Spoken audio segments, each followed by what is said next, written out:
Hello friends, ನೀವು ನೋಡ್ತಾ ಇದ್ದೀರಾ ಈಸಿ ಲೈಫ್ ವಿತ್ ಸೌಮ್ಯ ಕನ್ನಡ. ಇವತ್ತು ನಾನು ನಿಮಗೋಸ್ಕರ ತಂದಿದ್ದೀನಿ ರುಚಿಕರವಾದ ಹಾಗೂ ಆರೋಗ್ಯಕರವಾದ ತಿಂಡಿ ರೆಸಿಪಿ. ಈರುಳ್ಳಿ ಮತ್ತು ಟೊಮೊಟೊ ಹಣ್ಣಿಂದ ನೀವು ರುಚಿಕರವಾಗಿ ತಿಂಡಿ ಮಾಡ್ಬೋದು. ಇದನ್ನು ನೀವು ಲಂಚ್ ಬಾಕ್ಸ್ಗೂ ಮಾಡ್ಬೋದು. ಹಾಗಾದರೆ ಬನ್ನಿ ವಿಡಿಯೋ ಸ್ಟಾರ್ಟ್ ಮಾಡೋಣ. ಮೊದಲಿಗೆ 3 ರಿಂದ 4 ಟೇಬಲ್ ಸ್ಪೂನ್ ಎಣ್ಣೆ ಬಿಸಿ ಮಾಡ್ಕೊತಾ ಇದ್ದೀನಿ. ಎಣ್ಣೆ ಬಿಸಿ ಆದಮೇಲೆ ಇದಕ್ಕೆ ಅರ್ಧ ಟೀ ಸ್ಪೂನ್ ಸಾಸಿವೆ ಮತ್ತು ಕಡಲೆಕಾಯಿ ಬೀಜ 2 ಟೇಬಲ್ ಸ್ಪೂನ್ ಮತ್ತು ಉದ್ದಿನಬೇಳೆ ಮತ್ತು ಕಡಲೆಬೇಳೆ 2 ಸೇರಿಸ್ಕೊಂಡು 1 ಟೇಬಲ್ ಸ್ಪೂನ್ ಹಾಕೋತಾ ಇದ್ದೀನಿ. ಸ್ವಲ್ಪ ಹುರ್ಕೋಬೇಕು. ಕಡಲೆಕಾಯಿ ಬೀಜ ಚೆನ್ನಾಗಿ ಹುರಿದಾಗಿದೆ. ಈಗ ಇದಕ್ಕೆ ಸ್ವಲ್ಪ ಕರಿಬೇವಿನ ಸೊಪ್ಪು ಮತ್ತು ಗೋಡಂಬಿ 1 ಟೇಬಲ್ ಸ್ಪೂನು, 3 ರಿಂದ 4 ಹಸಿಮೆಣಸಿನ್ಕಾಯಿ ಕಟ್ ಮಾಡ್ಕೊಂಡು ಹಾಕೋತಾ ಇದ್ದೀನಿ ಮತ್ತು 1 ಟೇಬಲ್ ಸ್ಪೂನ್ ಬೆಳ್ಳುಳ್ಳಿನ ಸಣ್ಣಗೆ ಹೆಚ್ಕೊಂಡು ಹಾಕೋತಾ ಇದ್ದೀನಿ. ಸ್ವಲ್ಪ ಫ್ರೈ ಮಾಡ್ಕೊಳ್ಳೋಣ, ಸೇರಿಸ್ಕೋಬಾರ್ದು. ಈಗ ಇದಕ್ಕೆ 2 ಈರುಳ್ಳಿನ ಈ ಥರ ಉದ್ದುದ ಕಟ್ ಮಾಡ್ಕೊಂಡು ಹಾಕೋತಾ ಇದ್ದೀನಿ. ಈಗ ಈರುಳ್ಳಿನ ಸ್ವಲ್ಪ ಫ್ರೈ ಮಾಡ್ಕೋಬೇಕು. ತುಂಬ ಬ್ರೌನ್ ಆಗೋವರೆಗೂ ಫ್ರೈ ಮಾಡಬೇಕು ಅಂತೇನಿಲ್ಲ.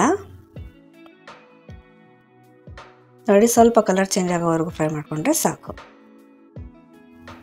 ಇವಾಗ ಇದಕ್ಕೆ 1 ಕಟ್ಟು ಮೆಂತ್ಯ ಸೊಪ್ಪನ್ನ ಚೆನ್ನಾಗಿ ತೊಳ್ಕೊಂಡು ಸಣ್ಣಗೆ ಹೆಚ್ಕೊಂಡು ಹಾಕ್ಕೊಂಡಿದ್ದೀನಿ.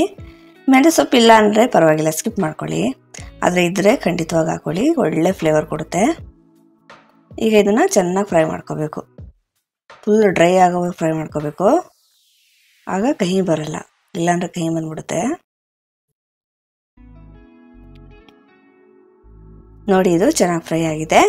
ಈಗ ಇದಕ್ಕೆ 1 ದೊಡ್ಡ ಸೈಜ್ ಟೊಮಾಟೊ ಹಣ್ಣನ್ನ ಸಣ್ಣಗೆ ಹೆಚ್ಕೊಂಡು ಹಾಕ್ಕೊಂಡಿದ್ದೀನಿ.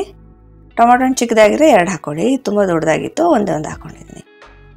ಒಂದ್ಸಲ ಮಿಕ್ಸ್ ಮಾಡ್ಕೊಳ್ಳೋಣ. ಈಗ ಇದಕ್ಕೆ ರುಚಿಗೆ ತಕ್ಕಷ್ಟು ಉಪ್ಪು ಮತ್ತು 1/4 ಚಮಚ ಅರಿಶಿಣದ ಪುಡಿ, ಅರ್ಧ ಚಮಚ ಅಚ್ಚಕಾರದ ಪುಡಿ ಮತ್ತು ಅರ್ಧ ಚಮಚ ಗರಂ ಮಸಾಲ ಪುಡಿ ಹಾಕೋತಾ ಇದ್ದೀನಿ. ಚೆನ್ನಾಗಿ ಮಿಕ್ಸ್ ಮಾಡ್ಕೋಬೇಕು. ಟೊಮಾಟೊ ಹಣ್ಣು ಫುಲ್ ಸಾಫ್ಟ್ ಆಗೋವರೆಗೂ ಮಿಕ್ಸ್ ಮಾಡ್ಕೋಬೇಕು.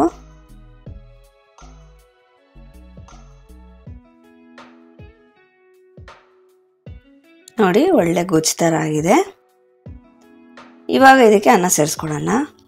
1.5 ಕಪ್ ಅಕ್ಕಿಲಿ ಅನ್ನ ಮಾಡಿಟ್ಟಿದೆ, ಫುಲ್ ಸೇರಿಸ್ಕೊತಾ ಇದ್ದೀನಿ. ಇಷ್ಟು ಗೊಜ್ಜಲ್ಲಿ 1.5 ಗ್ಲಾಸ್ ಅಕ್ಕಿಯಲ್ಲಿ ಅನ್ನ ಮಾಡ್ಕೊಂಡು ಸೇರಿಸ್ಕೋಬೋದು. ರಾತ್ರಿ ಏನೋ ಉಳಿದಿದ್ರು ಅದರಲ್ಲೂ ಮಾಡ್ಕೋಬೋದು ಬೆಳಗ್ಗೆ ತಿಂಡಿಗೆ. ಈಗ ಚೆನ್ನಾಗಿ ಮಿಕ್ಸ್ ಮಾಡ್ಕೊಳ್ಳೋಣ.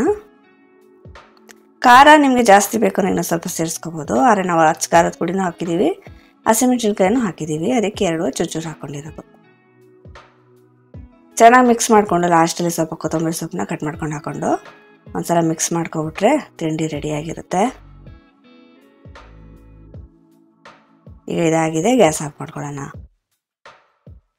ರುಚಿಯಾಗಿ ಹಾಗೂ ಖಾರವಾಗಿ ಈರುಳ್ಳಿ ಟೊಮೊಟೊ ರೈಸ್ ರೆಡಿಯಾಗಿದೆ. ಇದನ್ನು ಬೆಳಗ್ಗೆ ತಿಂಡಿಗಾರು ಮಾಡ್ಕೋಬೋದು ಅಥವಾ ಲಂಚ್ ಬಾಕ್ಸ್ಗೂ ಮಾಡ್ಕೊಡ್ಬೋದು. ಇವತ್ತಿನ ವಿಡಿಯೋ ನಿಮ್ಗೆ ಇಷ್ಟ ಆದರೆ ಪ್ಲೀಸ್ ನನ್ನ ಚಾನಲ್ನ ಸಬ್ಸ್ಕ್ರೈಬ್ ಮಾಡ್ಕೊಳ್ಳಿ, ವಿಡಿಯೋನ ಲೈಕ್ ಮಾಡಿ. Thank you for watching.